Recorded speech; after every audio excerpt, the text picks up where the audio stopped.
नमस्कार। आज हम जिस विषय की गहराई में जा रहे हैं वो किसी रहस्यमयी फिल्म की कहानी जैसा लगता है, लेकिन ये पूरी तरह से सच है। आज हम एक बेहद ही उच्च जोखिम वाली वैज्ञानिक दौड़ की बात करेंगे। एक ऐसी दौड़ जो श्रीलंका के बिल्कुल अछूते और गुप्त जंगलों में चल रही है। कल्पना कीजिए एक ऐसी छुपी हुई दुनिया की जहां हर पेड़ के पीछे और हर पत्थर के नीचे ऐसे जीव मौजूद हैं जिन्हें विज्ञान ने आज तक देखा ही नहीं है।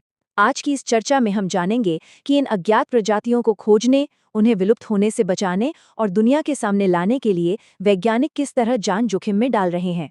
सच कहूं तो हमारी प्राकृतिक दुनिया इस समय एक बहुत ही गंभीर त्रासदी से गुजर रही है। तेजी से कटते जंगल, इंसानी दखल और अवैध व्यापार ने एक ऐसा खतरा पैदा कर दिया है जिसके बारे में सोचना भी डरावना है।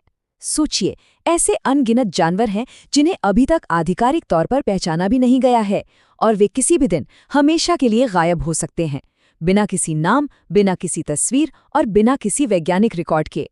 ये वाकई सोचने पर मजबूर करता है कि विकास की इस अंधी दौड़ में हम अनजाने में ही क्या कुछ खोते जा रहे हैं। तो चलिए श्रीलंका के इन बिल्कुल अछूते और गुप्त जंगलों की तरफ चलते हैं और समझते हैं कि आखिर यहाँ ऐसा क्या खास है। अब देखिए, इस जंगल की सटीक लोकेशन को पूरी तरह से गुप्त रखा गया है और इसके पीछे एक बहुत ही ठोस कारण है जिस पर हम आगे बात करेंगे। लेकिन एक बात पक्की है, ये जगह जितनी रहस्यमयी है उतनी ही खतरनाक भी। यहाँ कदम कदम पर खून चूसने वाली जोंक मौजूद हैं जो बिना कोई भनक लगे शरीर से चिपक जाती हैं। फिर यहाँ पिचर प्लांट जैसे मांसाहारी पौधे हैं जिनका अपना एक घातक तरल पदार्थ होता है। और इन सबसे भी खतरनाक है यहाँ पाया जाने वाला स्थानिक क्रेट सांप।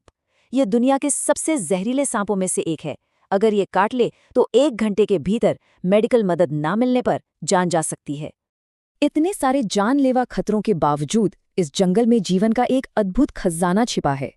जानकारी के अनुसार यहाँ मकड़ियों, सांपों, बिच्छुओं और कीड़ों की कम से कम 40 नई प्रजातियां खोजी गई हैं। लेकिन विडंबना देखिए, ये सभी 40 प्रजातियां अभी भी विज्ञान की नज़र में अज्ञात हैं। इनका कोई आधिकारिक रिकॉर्ड नहीं है और इन पर अवैध व्यापार और जंगलों के कटने के कारण विलुप्त होने का बहुत बड़ा खतरा मंडरा रहा है। लेकिन इस निराशाजनक स्थिति में एक बहुत बड़ी उम्मीद की किरण भी है। बियर नाम की संस्था। इसकी स्थापना 2009 में डॉक्टर रानिल नानायकारा ने की थी, जो एक बेहतरीन संरक्षण जीव विज्ञानी हैं। पिछले 1 दशक में BAR ने अभूतपूर्व काम करते हुए 68 नई प्रजातियों की खोज की है। ये कोई छोटी बात नहीं है।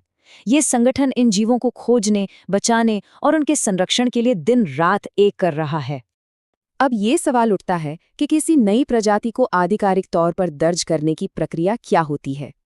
आइए इसके पीछे की असल वैज्ञानिक मेहनत को समझते हैं। किसी भी जानवर को बस जंगल में देख लेना ही काफी नहीं होता। उसे विज्ञान की दुनिया में दर्ज कराने के लिए 6 थका देने वाले चरणों से गुजरना पड़ता है। पहला है फील्ड एक्सप्लोरेशन, जहां हफ्तों तक घने जंगलों की खाक छानी जाती है। फिर आता है नमूना संग्रह यानी स्पेसिमेन कलेक्शन। तीसरा है रूपात्मक परीक्षण, जहां जीव की शारीरिक बनावट को माइक्रोस्कोप से जांचा जाता है। इसके बाद तुलनात्मक विश्लेषण होता है, ये देखने के लिए कि कहीं ये प्रजाति पहले से ज्ञात तो नहीं है। कभी-कभी DNA टेस्ट यानी आणविक विश्लेषण भी किया जाता है। और छठा, सबसे महत्वपूर्ण अंतिम चरण है रिसर्च पेपर का प्रकाशन।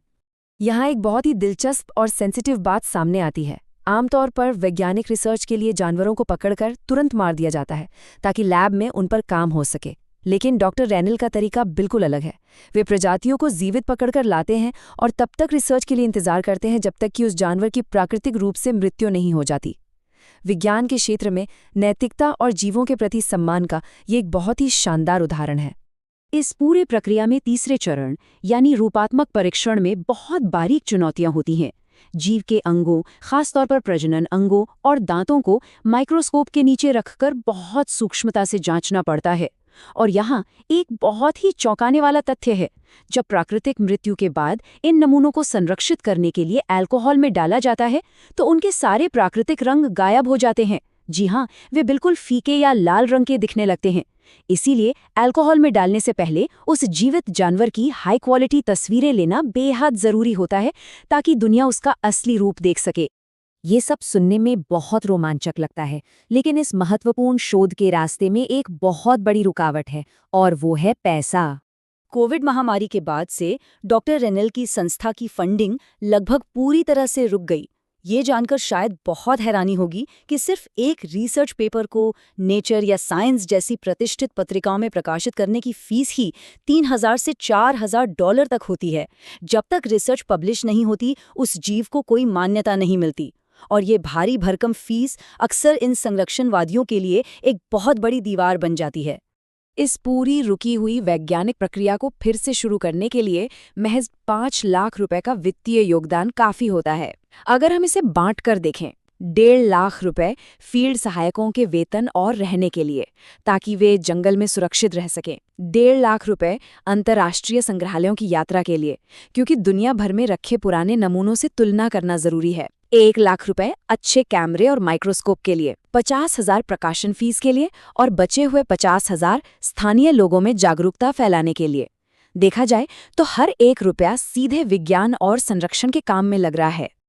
अब यहाँ एक बहुत ही बुनियादी और लाजमी सवाल उठता है कि इस भारी कागजी कार्यवाही का असल दुनिया में क्या असर पड़ता है। अक्सर ये सोचा जाता है कि किसी एक मकड़ी या सांप को नाम देने के लिए हजारों डॉलर क्यों बर्बाद किए जाएं? क्या ये बेहतर नहीं होगा कि उन जानवरों को जंगल में उनके हाल पर छोड़ दिया जाए और उस पैसे से सीधे जंगल को ही बचा लिया जाए? पहली नज़र में ये बात सही लग सकती है और वैज्ञानिक दस्तावेजीकरण सिर्फ कागजों का खेल लग सकता है, लेकिन हकीकत बिल्कुल अलग है।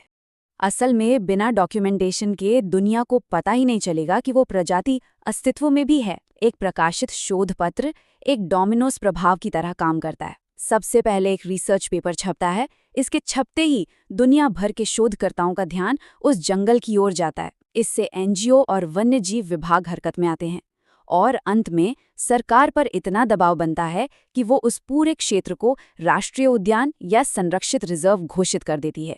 यानी एक छोटे से जीव का आधिकारिक नाम उस पूरे जंगल को कटने से बचा सकता है। तो इन अनजान जीवों को बचाने के लिए असल जमीन पर क्या चुनौतियां और समाधान हैं, आइए उन पर नजर डालते हैं। आज इस जंगल में 2 बिल्कुल विपरीत चीजें हो रही हैं। एक तरफ अवैध व्यापार करने वाले शिकारी हैं। 2019 में जब कुछ नई मकड़ियां खोजी गईं तो शिकारियों ने विदेशी पालतू जानवरों की मांग पूरी करने के लिए पूरे जंगल में टैरेंचुला के बिलों को खोदकर तबाह कर दिया। इसी वजह से इस जंगल की लोकेशन किसी को नहीं बताई जाती। लेकिन दूसरी तरफ इसका एक बहुत ही कारगर समाधान भी है, सामुदायिक संरक्षण। आसपास के गांव वालों को जागरूक किया जा रहा है और उन्हें फॉरेस्ट रेंजर के रूप में रोजगार दिया जा रहा है। इससे उन्हें कमाई का जरिया मिलता है और जीवों को अपने ही स्थानीय रक्षक मिल जाते हैं।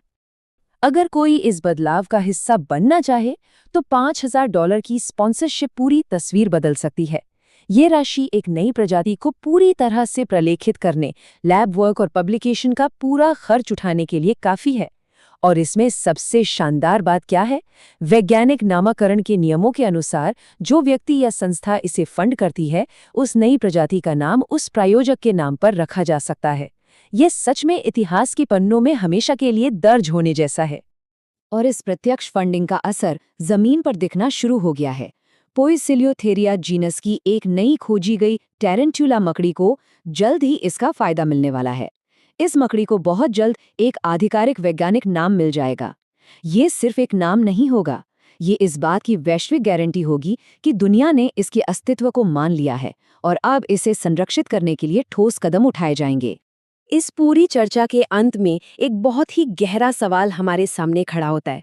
जरा सोचिए, 40 नई प्रजातियां तो सिर्फ इस एक जंगल में अपनी पहचान का इंतजार कर रही हैं। वे विज्ञान की किताबों में दर्ज होने का इंतजार कर रही हैं ताकि उन्हें हमेशा के लिए गायब होने से बचाया जा सके। जब एक छोटे से अछूते जंगल में इतने सारे रहस्य छिपे हैं, तो पूरी दुनिया के अज्ञात कोनों में और कितने चमत्कार खोजे जाने की प्रतीक्षा कर रहे होंगे। और क्या हम उन्हें हमेशा के लिए खोने से पहले बचा पाएंगे? ये हम सबको सोचना होगा। आज की इस बेहद खास चर्चा में शामिल होने के लिए बहुत बहुत धन्यवाद।